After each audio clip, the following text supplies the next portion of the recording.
Hi everyone, and welcome to our podcast. Yippee! Yippee! Today we're just gonna talk about interviews and AI. Just two gals trying to make it in the world. And we're going to dive into how we've been using AI to build our portfolios, our resumes, and how we even get feedback from recruiters to prep for our interviews, and just what that's been like with AI on the rise, and how do you use AI to beat AI and be successful in your career and stay true to what you believe in and what your capabilities are. So good luck on job hunting. Yay! Yippee! I'm Kaitlyn. I'll be interviewed by Reem. I'm Reem.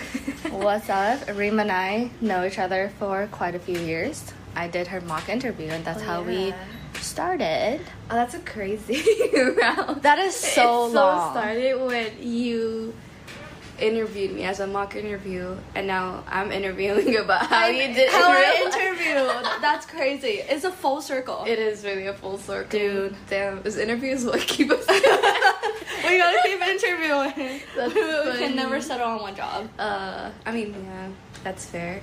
Well, okay, wait, you need to give more context, because you've been through a lot of interviews, the job hunting recently. That's true. And That's true. How's that like in general? Yeah.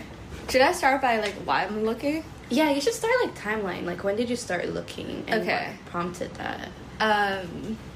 I started looking because I got my master's degree, and I felt like I was underpaid for the responsibility that I was given.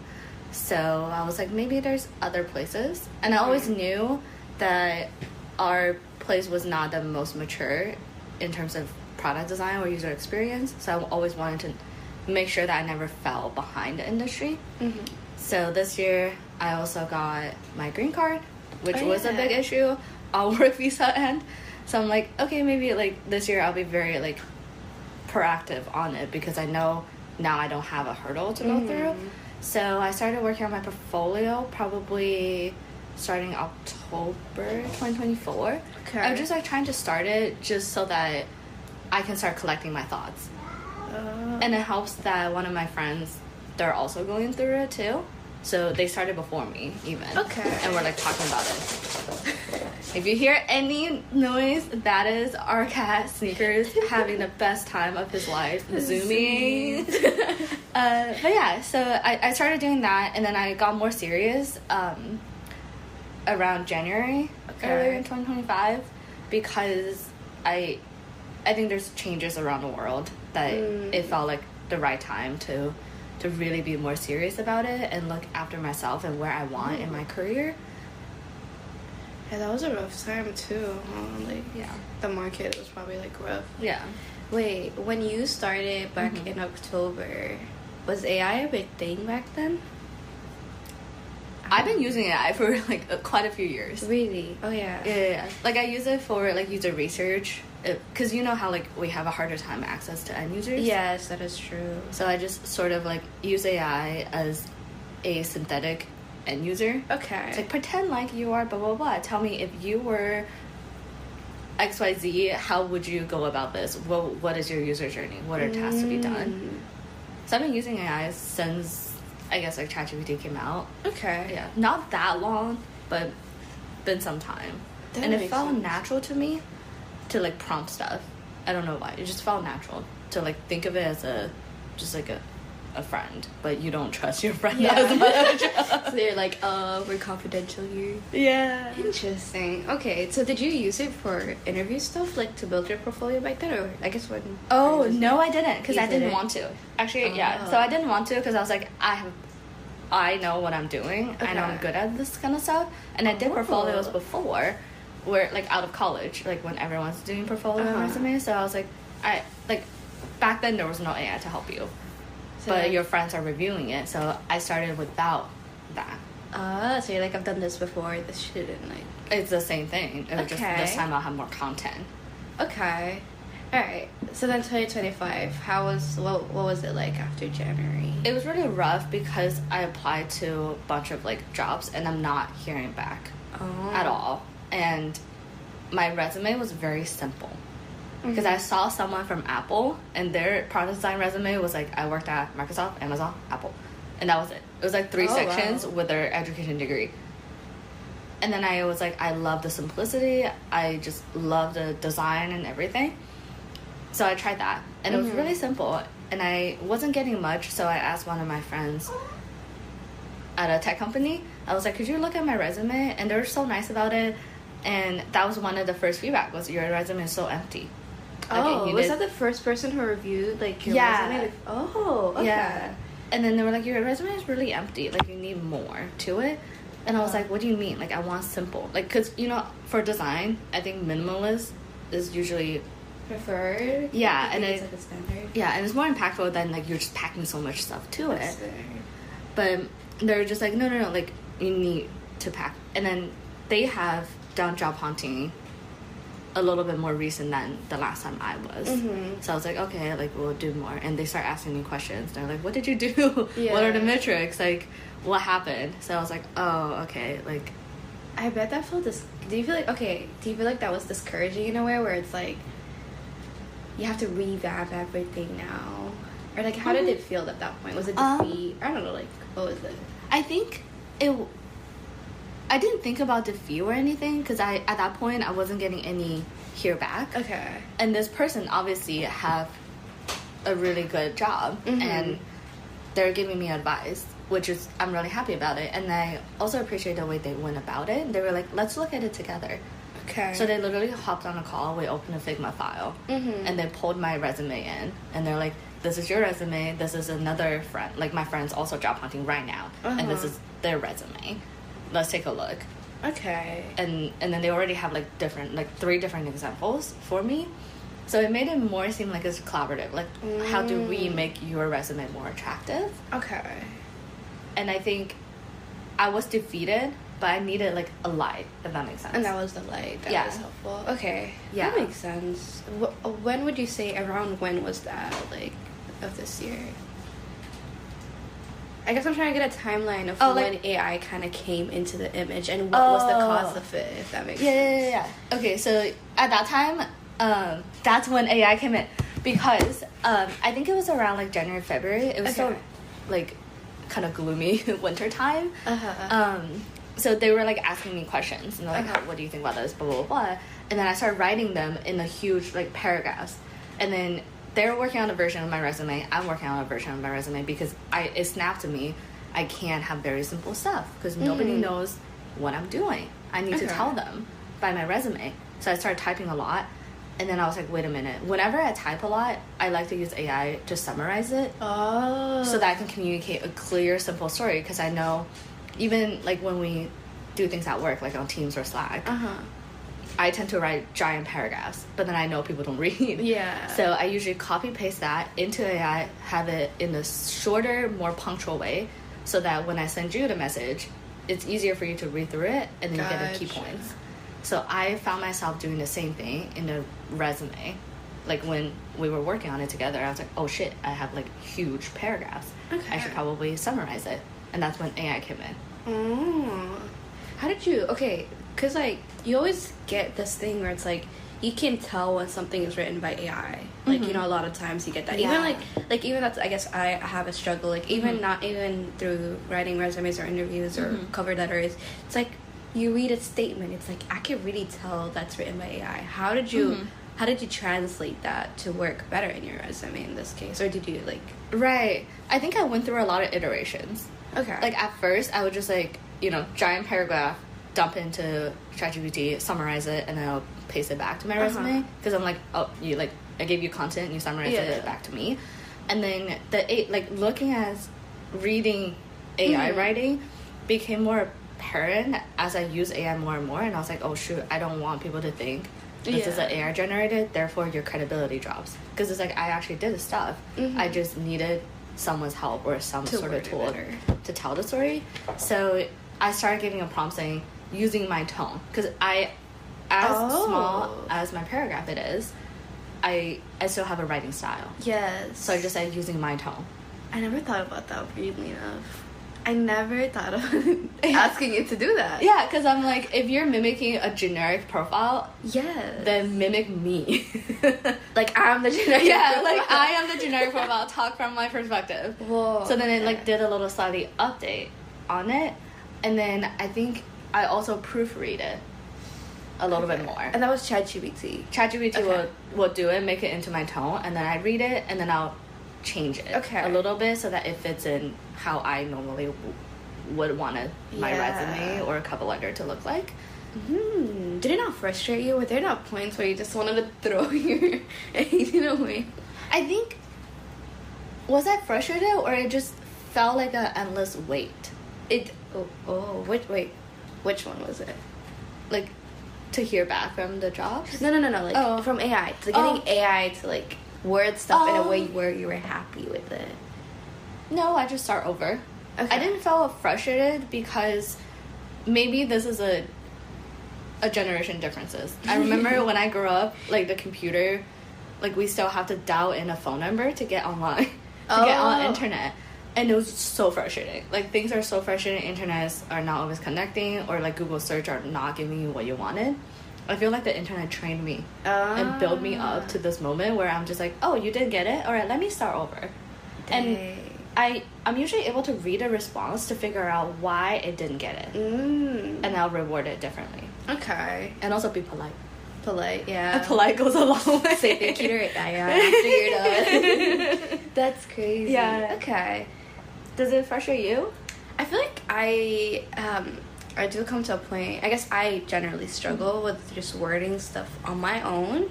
So, like, a lot of times I would write a whole paragraph and, like, as I would go in and, like, try to have it word stuff better. But then again, it sounds like AI, very AI, and I'm like, okay, like, for me, I usually be like, oh, go less formal, you know, don't be too, like, you know, professional, be funny. But then I'm like, nah, this is very, like, not something. So, like, it's really hard. I think till this day I struggle with having it sound like how I would talk. So, like, there was a lot of times where it's like, you can really, like, I would send a message and you can really tell it's AI, because the way I speak, it's like weird. I'm very like when I text people, like, it's not generic. It's not something you can find. Like, I don't know. I speak in a very weird way, I would say. Like, even my word choices. It's your own way. And I think it's, like, it's really easy to tell that that's not me typing. And I think that frustrates me. So, like, a lot of times when I put stuff into AI, you know, I'm trying to make it come close to the way I would say something. But it's just never worked out, and I just kind of come to a point where I'm like, this is not me. Like, I cannot use this. I write better than this. Well, I don't think I write better, to be fair. It's just not how I sound. And so it just feels, like, for me, it just feels wrong to, like, paste it into my resume. And it just, I'm that type of person where I have to be convinced in order for me to present it out. So, like, whenever, even though it makes sense what they said, like, they summarized it better, I'm just like, this doesn't sound like me. I cannot go ahead and tell people, oh, this is me. Yeah. So that was, like, a huge struggle, and I think till this day I'm kind of facing it where I'm like, okay. So that's why I'm like, I should have asked it, like, hey, like, use my tone, like, maybe, like, that would have been interesting. So I was like, I should try that out. I also did something, and I'm like, as you're telling me, I'm reflecting it, and I feel like it goes into the concept of how you train large language model. But what I also do, if, like, say using my tone still gives to AI robotic, I would feed a writing sample from my past emails. Oh, okay. Let's say if I'm writing a formal email to my coworker, I'll be like, this is what I used to write. I copy paste it, and then I'll be like, can you take the tone and the writing style and then apply to the new message? Yeah, okay. And I've definitely made mistakes before. Yeah. There are projects where I just, like, copy paste it because I dwindle on this one email for too long. I copy paste it and send it out, and it sounded aggro. Ooh, that's scary. Yeah, and then I had to go back and apologize. I was like, and I was very honest about it. I was like, hey, I'm so sorry. I used AI to write this because I wanted it to be concise and easy for you to read. Yeah. I didn't realize it conveyed a very aggressive tone, and I'm sorry about this. Okay, it's good that you at least went back. Yeah. Interesting. Okay, like, I guess, have you tried different AIs, like, other than ChatGPT? What have you used? I've used DeepSeek before, and then I used Claude, Maybe that's how you say it. Claude? Claude. Yeah, that's Claude, yeah. Claude from Anthropic. What else have I used? I think those two. Oh, and I, like, you know how there's so many AI, like, resume reviews? Okay. I tried some of those, too. Have you tried Google's? Notebook? Gemini. I've tried Gemini's search, like their Okay. AI mode, but I don't think I've tried Gemini. No? Interesting. What was which one do you prefer, or which one do you think did the best at? Yeah, out of those. I gotta say, so obviously I've never thought about Gemini. I've been just using that as like a AI search. So I would say ChatGPT is really good at logic. Okay. So if you have a story that's so messy, and you can put it into ChatGPT and be like, clear the thread for me. Mm-hmm. And Claude from Anthropic is really good at interpersonal dynamics. So if you're just like trying to write something, I think it does the writing a little better. Okay. Than ChatGPT. ChatGPT is more like academic, scientific. Oh. Kind of vibe. Okay. Yeah. Interesting. Like one is your English professor, the other one's like your engineering professor. Okay. So Claude was the one that kind of... I guess, which one did you use the most? Wait, okay. I guess you kind of cut off. Okay. Like, let's go back to, like, okay, you got your friend to help you revamp your resume. Yes, ma'am. And that was, like, February-ish? Yeah. Like, what next? Yeah. Like, what was the outcome of that? The story is that it still didn't hit. It didn't hit? It still didn't hit. I did get one here back, and I really appreciate that company and the person that spent time with me. And I think they heard me because of my LinkedIn, not because they saw my resume or my portfolio. So I tried to I just been using ChatGPT to work on my resume, and then it still didn't hit. And I'm like, why it didn't hit? And I'm just like so frustrated. So I talked to my husband about it, and he suggested I feed it into Anthropic. Okay, and that's when Anthropic started getting like traction, just like earlier this year or so. And I was like, okay, let me give it a shot. So I just like uploaded my like Figmas, like whatever. Wait, timeline. When was this? Do you have an idea? Again, like it's February, like still March. Okay. Yeah. So around that time, I used Claude, so I feed my resume in there, and I was like, and now I'm like good at impersonating. I'm like, think of it, if you're a product design recruiter and you're a product designer that's looking at my resume, trying to decide if you want to move me forward in the process, can you rate my resume? I didn't even have any criteria, I just said rate it. Oh. So it went like rogue on whatever they think would be the criteria to rate. And then they're like, oh yeah, your resume is like great, the content, blah, blah, blah is great, this and that. And then they're like, but you're lacking this and this and this. And they'll be like, okay, awesome. Can you apply to it? Can you generate me a new resume? Okay. Applying the criticism that you just gave me. And then it opened up a new window, and it just like did my entire resume update. Wow. And that was insane. With a caveat for any product designers out there, I would not use Figma to apply and export as PDF. I would use like Word doc. Why?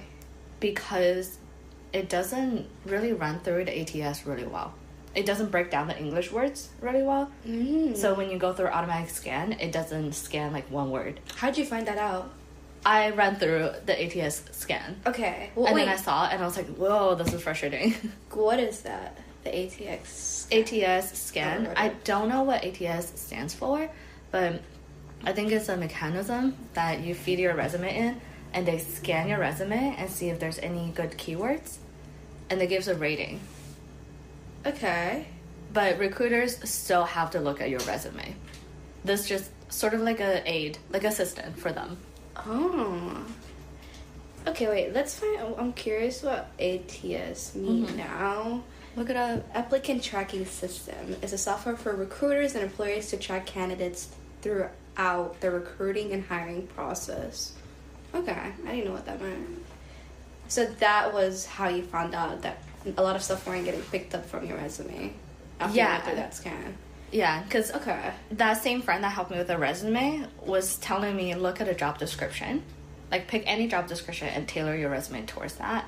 And what I picked was a generic Microsoft product design job posting. And then I started looking at it.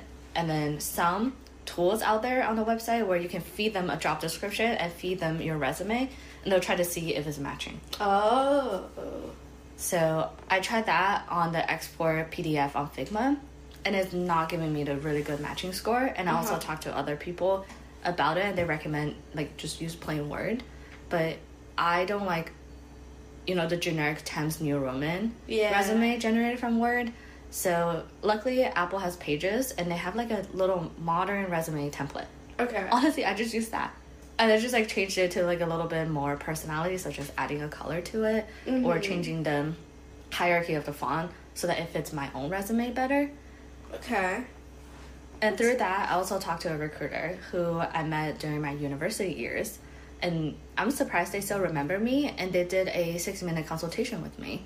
Oh, nice. And gave me feedback. I love that. And at that time, my resume was more packed. It already gone through Anthropic's AI, and I already changed it into Apple's Pages. Nice. So, like, theoretically, you know, I should start picking stuff up.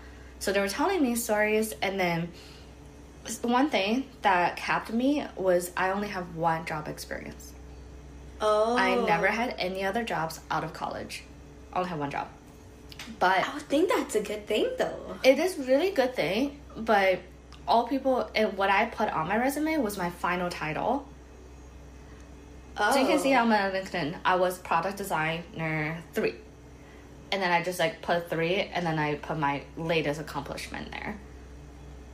Oh, that's that was it? it. You didn't talk about what else you did I didn't do previously? like 1 and 2, and I was even an intern before that. I never had that.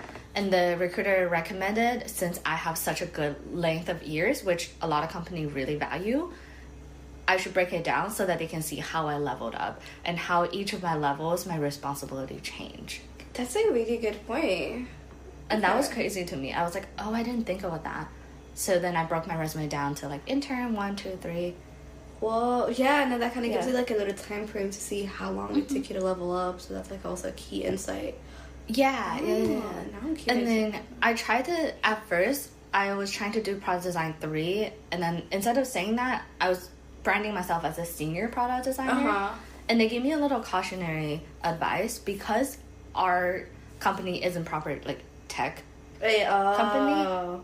3 doesn't really mean stuff because people can't understand what 3 means. Yeah, it's like different everywhere you go. Yeah, unless it's like, oh, you came from Microsoft, Spotify. Like people have a like in the tech world, like people have a generic understanding of what those roughly means. So I changed it back from senior to just number 3. And sure enough, during my interviews, people would ask me, what does 3 mean? Oh, so it just kind of became also like a talking point. Yeah. Instead of them looking at, oh, you're a senior, like, what does that even mean? Like, because I can brand myself as a principal tomorrow too. Like, you know, like it doesn't mean anything, and people look at you like, are you like crazy? Like, what are you doing here? Okay, so wait, when was that time frame when you talked to the recruiter? March or April.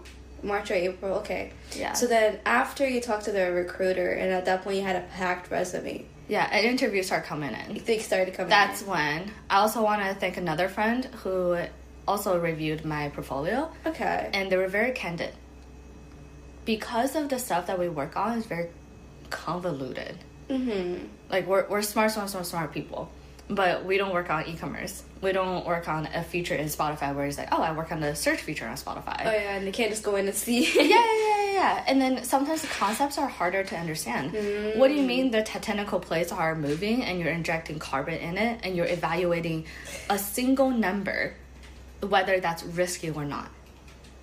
Well, like, how do you tell that story to people and have people understand what experience you work on? Yeah, because and the capacity stuff. Huh? Yeah, and to the capacity that, like, they would match with their company.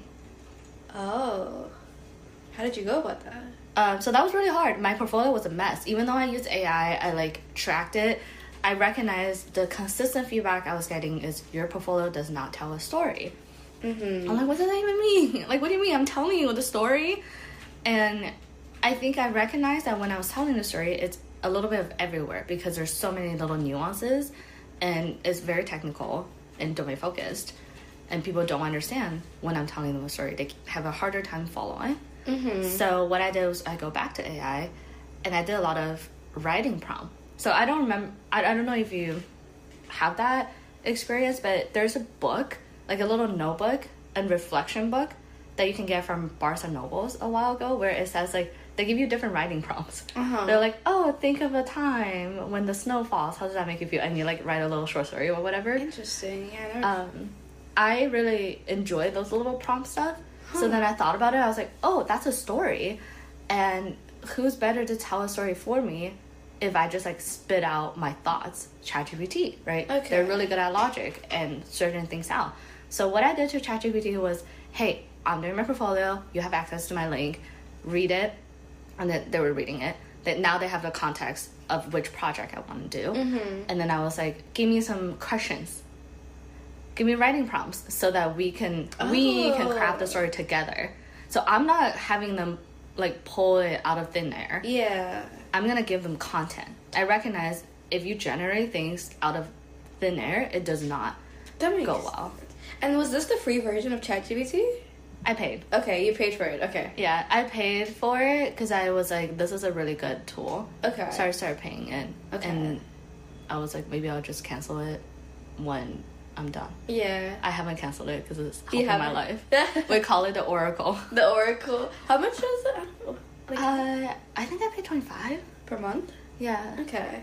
And it definitely speeds up the way that it helped me. That makes sense. So. Okay, so that kind of helped update your portfolio. Yeah. The writing prompts, they're like, oh, tell me what's the project, who are you helping, blah, blah, blah. Like, those, like, questions, the writing prompts are really helpful. Okay. And all I did was brainlessly type. I just, like, read, question number 1, like, this is what I type. Question number 2, I type. And then I just have a huge paragraph.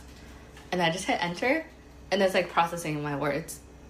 And then it'll just, like, give me a better writing, and it'll even have subheadings and paragraphs out of it. Okay. And I was like, okay, now generate an HTML. So and it did an HTML too. I love that. So at one point I was copy pasting. Okay. I have like the HTML, on the left, and then I have Right. an actual portfolio that I'm hosting on Framer, and I like just go back and forth. Okay. Whoa. Was that your last iteration, like, on your portfolio? I think so, yeah. Okay. And it was... I want to clarify, I didn't do brainless copy. When I'm copying, I'm still reading it. Okay, yeah. And you then, probably, like, like edit it, yeah, and then once Yeah. you're happy with the final product, be like, hey, write it out, like, HTML kind of thing. Yeah. Okay. Yeah. And I found videos are really working well. Videos? Yeah. So you know how we do prototypes? Yeah. So I just, like, recorded a prototype. And not only I recorded it, I remember watching a not speeded up video of my prototype and feel hella frustrated. So I'm like, this is going so slow. Yeah. So I just even went into a converter. I just like dropped it on a free online converter. I was like, do it 4 times speed. It captures people's attention. Really? Yeah. Because it's like YouTube Shorts, right? When it's short and there's content like constantly coming in front of your eyes, you're more attracted to it. It's like and Subway Surfers video. Exactly. And that also was able to tell a story. Because when people... I recognize, okay, this is maybe ESL, but when people say, I don't hear a story, I think what they meant was, I don't know what you worked on. Like, I don't know what feature you worked on. I don't know what project this is. And tell me what it is. Yeah. And then help if you I imagine it. if I show them a video, they're like, oh, this is what you did. Oh, that makes sense. Yeah, like, it's like picture speaks for itself kind of thing, so that makes sense. I guess, yeah. It's hard to read. I guess for me too, I'm very much a visual learner, so I would agree in that part. Yeah. So that's very interesting. Okay. So that's how I did like resume and portfolio. And at what stage you had those two ready and done side by side? Wait, what do you mean by that? Like timeline again. Okay. I think I just been like applying as I go. Okay. Yeah. And when did you start hearing back more? I guess, how did that change? I think March or April is when I get here a little bit more. Okay.